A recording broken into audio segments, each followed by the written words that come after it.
Hey there! Welcome to Jackie Talks Horror. I'm Jackie, and today I'm excited to be doing a spoiler-free review for a film I did a preview for, and that combines two of my favourite things, dogs and horror films. Yes, it's Good Boy, and I've been looking forward to watching it since I did the preview. Just a quick heads up, I'll be using images and trailers from the film in this video, and there'll be links to any trailers and articles I use in the description below. So did this movie live up to the hype for me? Well, I can say it definitely left an impression. So let's get to it, starting with the characters. The film is anchored by our two central characters. Indy, played of course by Indy himself, our extremely cute and extremely good boy hero. In a nutshell, the film is a haunted house film but flips things around to tell it from the perspective of Indy, who happens to actually be the director's dog. The fact that the human faces are mainly hidden mean that the weight of the film falls on Indy's shoulders, and he's more than up to the job. But be warned, Indy's face and body carry a lot more emotion, such as confusion and willingness to please than any words could, and I felt it. I'll talk a bit later about how they made it a dog-friendly filming environment in the direction and production section later. Next, we have Todd, played by Shane Jensen. Todd is Indy's beleaguered human, and most of the time he seems a likeable and sympathetic character, but I was going between rooting for him and thinking he was an a-hole at times.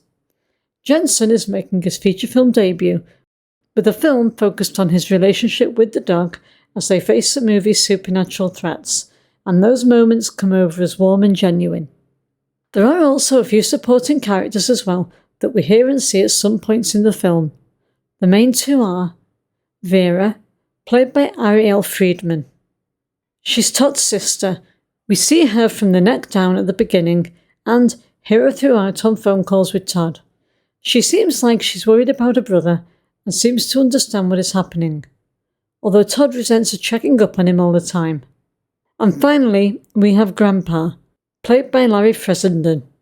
We see the grandpa that used to own the house that Todd's moved into by old home videos that Todd is watching. So let's take a look at how the film handles its plot and pacing. The IMDb plot synopsis reads, a loyal dog moves to a rural family home with his owner, only to discover supernatural forces lurking in the shadows. As dark entities threaten his human companion, the brave pup must fight to protect the one he loves the most. With a 1 hour 15-minute runtime, this film kept me propped up in my seat glued to the screen the entire time, and I felt so anxious throughout. This is a surprisingly tense film that is well paced and doesn't drag at any point. In fact, it felt shorter than its already short runtime. A lot of the film's tension is down to the production, so let's look at that with some direction and production notes. Good Boy is directed by Ben Leonberg in his feature-length directorial debut, after previously directing some shorts. The film's composer Sam Boatmiller made excellent use of the sound cues to add to the suspense, with the score timing things perfectly to emphasise what we were seeing on the screen. The horror in this film comes from the atmosphere and the supernatural presence threatening Indy's bond with Todd, rather than from gore and violence. To get some of those supernatural effects the dogs could see and Todd couldn't, they used special effects, and they also used some visual effects like rain and fog machines to get the external weather. It's interesting to read about how they made it such a dog-friendly filming environment. The director built the entire production around his dog's natural habits.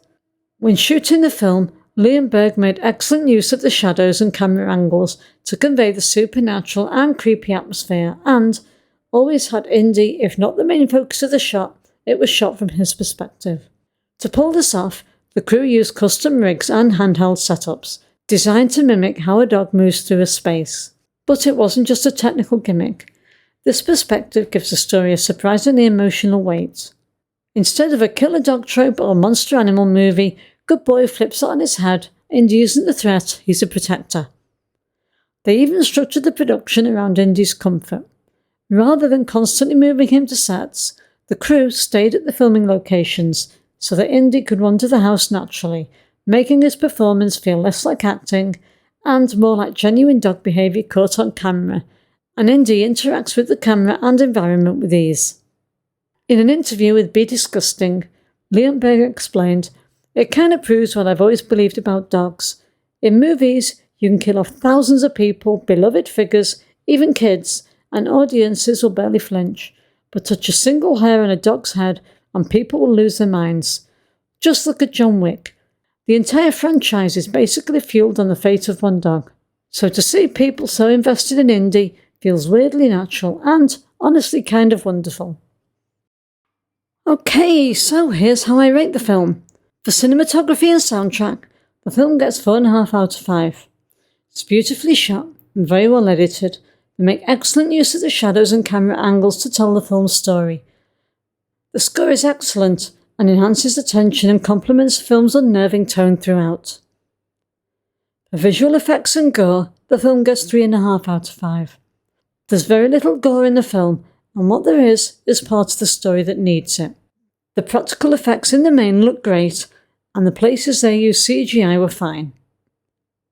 For characters, it gets 3.5 out of 5. This film is really only about one character, Indy. Todd's story is told from Indy's point of view. I had heard that the human characters were not very well written, but I found them absolutely fine. But I wouldn't have minded knowing a little bit more about the situation. But I guess the point of the film is to make the situation reveal itself. For enjoyment and rewatch value, it gets 4 out of 5. I'm torn here because for enjoyment, this is easily a 4.5-star film for me. It's just so unique. However, I don't think this film has much rewatch value, so I would give it 3.5 stars there. I wouldn't object and would be fine watching this with someone who hadn't watched it. However, I was so anxious the whole film that it isn't something I would rewatch often, so I've gone for the halfway rating here. For personal score, this is a 4 out of 5-star film. I have to admit, there were moments I just wanted to scoop Indy up and protect him myself. You feel like he's really going through it. And he was definitely the best part of the film for me. Also, I would never have guessed how it was going to end, and will definitely not forget it in a hurry. This is such an original film. Well done Leonberg, Indy and the team for coming up with something so unique. Okay, so that's all for this video. If you're a fan of supernatural horror, or even just a dog lover, this is one you should definitely see. It's pretty mild with the gore, so I would say it's good as an entry-level horror film. Or one to throw on with a group of friends to watch with the light off. I think Indy should be allowed to run in the Oscars for lead actor, but alas, he's a dog. And we know the Oscars like to pretend horror movies don't exist, so that probably won't happen. Have you seen Good Boy? What did you think of it? Drop your thoughts in the comments below, but remember to be respectful. And remember, this is only my opinion of this film. It'd be a boring old world if we all like the same things. Thanks so much for watching, and if you enjoyed this video, please don't forget to like, subscribe and click that bell so you don't miss what's coming next on this channel. This is Jackie signing off. Take care and see you next time.